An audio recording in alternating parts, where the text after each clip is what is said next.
2019 भारत ने एक ऐतिहासिक डिसीजन लिया। Amit Shah arrived this morning to Parliament and told Parliament that he was revoking Article 370. अनुच्छेद 370 के सभी खंड लागू नहीं होंगे सिवाय खंड। और अब जम्मू कश्मीर को पूरी तरह भारत ने अपना हिस्सा बना लिया। इसके तहत स्टेट ऑफ जम्मू कश्मीर को दो पार्ट में डिवाइड किया गया, एक union territory of Jammu Kashmir और दूसरा union territory of Ladakh. Aksai Chin जो लद्दाख का ही हिस्सा है, पहले से एक इशू रहा है इंडिया और चाइना के बीच। तो इस डिसीजन पर चाइना का रिएक्शन आना स्वाभाविक था, लेकिन इंडिया इस रिएक्शन के लिए तैयार था। इसके अलावा अरुणाचल प्रदेश में भी बॉर्डर्स को लेकर सेम सिनारियो रहा है।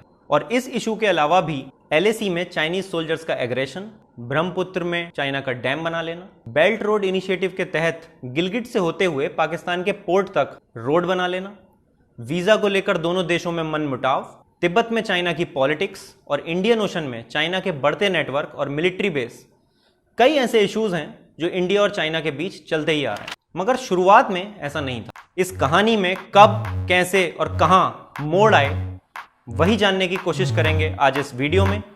हाय, मैं हूं अर्पित और आप देख रहे हैं सिंप्लीफाइड।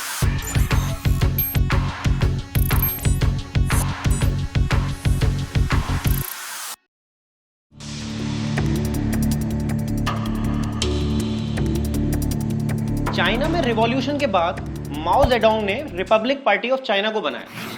इसी साल भारत ने कॉन्स्टिट्यूशन अडॉप्ट करके डेमोक्रेसी को अपनाया। Our difficulty, as I said, is not about the ultimate future.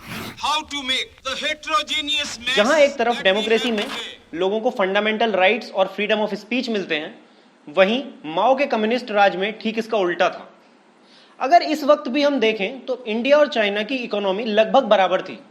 यहां तक कि 1964 में भी वर्ल्ड बैंक के डेटा के हिसाब से चाइना की जीडीपी $59 बिलियन थी और इंडिया की जीडीपी $56 बिलियन थी। हाँ, तो हम बात कर रहे थे 1950 की, जब भारत और चाइना दोनों की जीडीपी लगभग बराबर थी।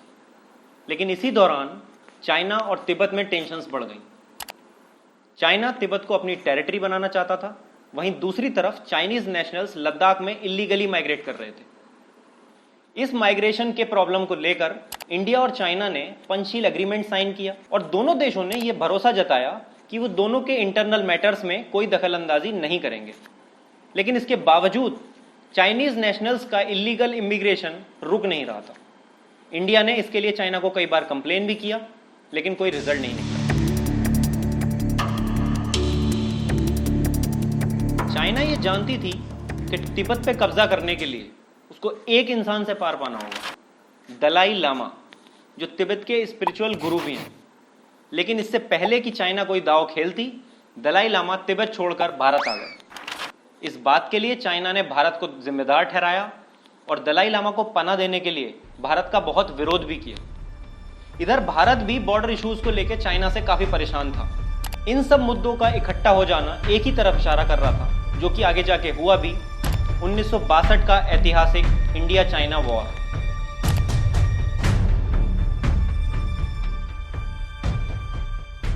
हालांकि वॉर तो खत्म हो गई, लेकिन इस वॉर की दरार की गूंज कई सालों तक गूंजती रही।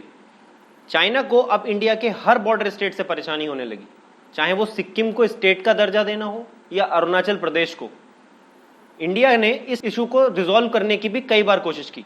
इंडिया के प्राइम मिनिस्टर्स राजीव गांधी और नरसिम्हा राव ने चाइना के साथ बॉर्डर पीस एग्रीमेंट्स भी साइन किए, लेकिन अब हर बार चाइना एक ही मांग रखता था, दलाई लामा को चाइना को सौंप देने की मांग। बॉर्डर इश्यूज में कोई पॉजिटिव रिजल्ट ना देखते हुए इंडिया ने दूसरे तरीके से चाइना से संबंध बनाने का फैसला लिया। 1990 में दोनों देशों में बहुत बड़े बदलाव आए। ये वो टाइम था जब इंडिया में बहुत बड़ा इकोनॉमिक क्राइसिस चल रहा था। यहां तक कि IMF से बेल आउट डील करने के लिए भी इंडिया को पहले 20 ton gold union bank of Switzerland पे और 47 ton gold bank of England पे गिरवी रखना पड़ा था। जहां एक तरफ इंडिया ने IMF की शर्तों के तहत अपने मार्केट को इंटरनेशनल प्राइवेट कंपनीज के लिए खोल दिया। Boost is the secret of my energy. Our energy. वहीं दूसरी तरफ चाइना में भी इकोनॉमिक रिफॉर्म्स अपने चरम पर थे। 1989 के तिएननमेन स्क्वायर के प्रोटेस्ट में लोगों ने कम्युनिस्ट सरकार को यह साफ कर दिया था कि वहां की बढ़ती गरीबी, कम्युनिस्ट शासन और पॉलिसीज से आम लोग खुश नहीं हैं। इस प्रोटेस्ट ने चाइना में सब कुछ बदल दिया। हालांकि उनका डेमोक्रेसी का सपना तो अभी पूरा नहीं हुआ, लेकिन कम्युनिस्ट सरकार को मजबूरन कई ऐतिहासिक इकोनॉमिक डिसीजंस लेने पड़े। तो आखिर क्या किया चाइना ने इन इकोनॉमिक रिफॉर्म्स में? उन्होंने प्राइवेटाइजेशन किया, बैंकिंग सेक्टर में रिफॉर्म्स किए, WTO ज्वाइन किया जिससे कि अपने प्रोडक्ट्स को बाहर बेच सकें, और शंघाई स्टॉक एक्सचेंज में भी इंटरनेशनल कंपनीज लिस्ट हो गई। हालांकि सुनने में इंडिया और चाइना के इकोनॉमिक रिफॉर्म्स काफ़ी एक जैसे लगते हैं, लेकिन इनमें बहुत बड़ा अंतर था। इंडिया के रिफॉर्म्स बहुत हद तक IMF की तरफ से फोर्स्ड थे, यहाँ तक कि बहुत सारे रिफॉर्म्स के लिए इंडिया तैयार भी नहीं था। इसलिए इंडिया के लिए बड़े रिजल्ट्स प्रोड्यूस कर देना आसान नहीं था। वहीं दूसरी तरफ चाइना ने रिफॉर्म्स अपने हिसाब से किए थे। अब अगर हम इस वक्त भी दोनों कंट्रीज की इकोनॉमी को कंपेयर करें तो देखा जाए तो आज़ादी के 40 साल बाद भी दोनों की इकोनॉमी में कोई बहुत बड़ा डिफरेंस नहीं था। लेकिन 2000 के करीब आते आते चाइना दुनिया में अपनी पकड़ को मजबूत करता चला गया।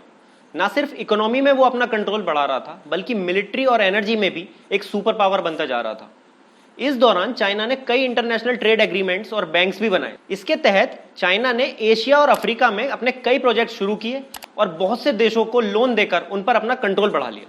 जब हम चाइना के लोन देने की बात करते हैं तो हम एक प्रोजेक्ट की बात किए बिना इस डिस्कशन को कभी पूरा नहीं कर सकते, और वो है 2013 का बेल्ट रोड इनिशिएटिव। अगर आसान भाषा में इसको समझा जाए तो चाइना को दुनिया के हर कोने से रोड और समुद्र से जोड़ने की कोशिश, ऐसे रूट्स जो इससे पहले एग्जिस्ट भी नहीं करते थे। इस इंफ्रास्ट्रक्चर को बनाने में और पोर्ट्स को बनाने में जो भी पैसा लगता है, चाइना उस पैसे को लोन की तरह देता है। ये BRI का नेटवर्क 71 कंट्रीज तक पहुंचा हुआ है, तो आप इसका अंदाजा लगा सकते हैं कि ये कितना बड़ा प्रोजेक्ट है। अगर इंडिया के हिसाब से देखा जाए तो इस इनिशिएटिव से चाइना इंडियन ओशन में पूरा कंट्रोल ले लेने की प्लानिंग में है। अगर सब कुछ BRI के हिसाब से हुआ तो इंडिया के चारों तरफ से चाइना एक नेटवर्क बना लेगा जो किसी भी क्रिटिकल सिचुएशन में बहुत डेंजरस साबित हो सकता है। इसी BRI के तहत एक रोड गिलगिट, जो कि इंडिया का हिस्सा है, वहां से होती हुई पाकिस्तान के ग्वाडर पोर्ट तक जाती है, और यही इंडिया के लिए सबसे क्रिटिकल इशू है, क्योंकि इस रोड को बनाने के लिए ना तो इंडिया की परमिशन ली गई है और ना ही इंडिया से सलाह मशवरा किया गया है। तो हमें एक बात तो साफ समझ में आ गई है कि चाइना इंफ्रास्ट्रक्चर, मैन्युफैक्चरिंग और ट्रांसपोर्टेशन पे बहुत ज़्यादा और बहुत तेज़ी से खर्च कर रहा है। इसका अंदाज़ा इस बात से ही लगाया जा सकता है कि 2011 से 2015 के बीच चाइना ने जितना सीमेंट यूज़ किया उतना US ने पूरी 20th सेंचुरी में भी यूज़ नहीं किया था। और हाई स्पीड रेल्स के मामले में भी चाइना का नेटवर्क दुनिया के बाकी किसी भी जगह से बहुत ज़्यादा है। लेकिन सवाल यह है कि चाइना इतना इंफ्रास्ट्रक्चर और इतना मैन्युफैक्चरिंग करके आखिर क्या हासिल करना चाहता है? इसका जवाब सीधा और सिंपल है, मार्केट। बीते कुछ ही सालों में चाइना ने मैन्युफैक्चरर ऑफ द वर्ल्ड का टैग ले लिया है। यहां तक कि आज चाइना का हर सामान दुनिया के हर मार्केट में मिलता है। हम यहां पर बात ये नहीं कर रहे हैं कि चाइना का प्रोडक्ट क्वालिटी में कैसा है। चाइना को अपने क्वालिटी से कोई इतना फर्क भी नहीं पड़ता है, लेकिन हाँ, उस प्राइस से जरूर पड़ता है। चाइना की पॉलिसीज, चाइना का इंफ्रास्ट्रक्चर और दुनिया की सबसे बड़ी पॉपुलेशन की वजह से चीप लेबर का मिलना चाइना के हर प्रोडक्ट को बहुत सस्ता बना देता है। और यही इंडिया के लिए सबसे बड़ा और सबसे अहम इशू है, trade imbalance.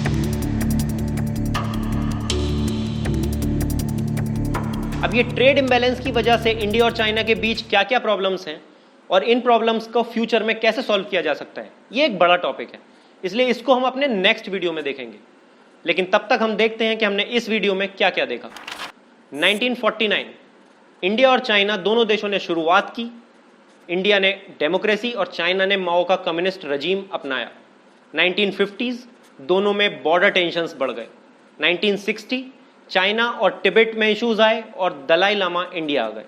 1962 India China war. 1990 economic fronts पर कई सारे चेंजेस, और फाइनली 2019 ट्रेड इम्बैलेंस। तो इन सब चीज़ों को देखकर ऐसा लगता है जैसे चाइना में सब कुछ अच्छा है, लेकिन डेवलपमेंट और इंफ्रास्ट्रक्चर, ये जो इतने सालों में चाइना ने किया है, इसकी एक बहुत बड़ी कीमत चुकाई है वहाँ के सिटीजन्स ने। जहाँ ऊपर से देखने में चाइना एक बहुत तेज़ी से बढ़ता देश नज़र आता है, वहीं ग्राउंड रियलिटीज़ ये भी बताती हैं कि लिबर्टीज़ जैसी फंडामेंटल राइट्स का वहाँ पर कोई खास महत्व नहीं है। इंडिया भले ही चाइना की तरह इंफ्रास्ट्रक्चर और डेवलपमेंट अभी नहीं कर पा रहा है, लेकिन इस बीच इंडिया ने एक बहुत इंपॉर्टेंट बेस को कभी नहीं छोड़ा, और वो है डेमोक्रेसी। और सिटीजन्स को दिए फंडामेंटल राइट्स, और यही इंडिया की सबसे बड़ी जीत है। उम्मीद करता हूँ ये वीडियो अच्छा लगा होगा। अगले वीडियो तक ध्यान रखिए, खुश रहिए, बाय।